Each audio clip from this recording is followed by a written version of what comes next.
Sarap. Okay. Painit natin yung pan. Lagyan natin ng coconut oil. And then bawang sibuyas, igisa. Halu-haluin. Okay. Hanggang mahilo ang bawang at sibuyas. And then, ilagay ang kinadkad na white corn. White corn ang mas masarap ha kaysa sa yellow corn for me. Pero yan talaga yung mas masarap na gamitin pang soup.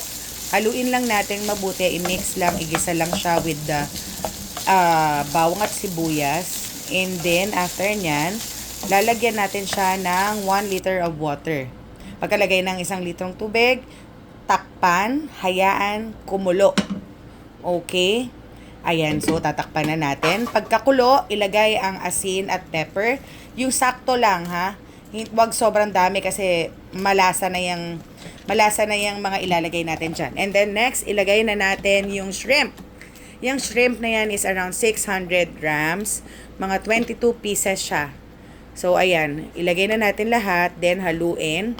And then, next na ilalagay natin ay yung crab. Okay. Ayan na. Ilalagay na natin yung crab. Yung crab naman is around 400 grams. So, mga parang 8 pieces yan. Maliliit lang na crab yan. In-steam ko na siya.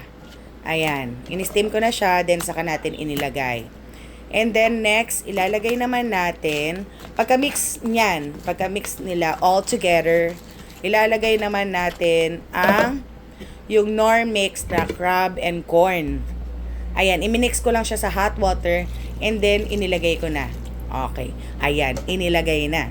Pampalasa. Kaya sabi ko sa inyo, wag masyadong maasin kasi may pagkamaalat na rin yung mixture natin. So, dapat ingat lang baka masobrahan naman siya ng alat. Okay, halu-haluin lang. And then, takpan ulit. Hayaan natin kumulo. Ayan. Kumukulo na siya. Kulo.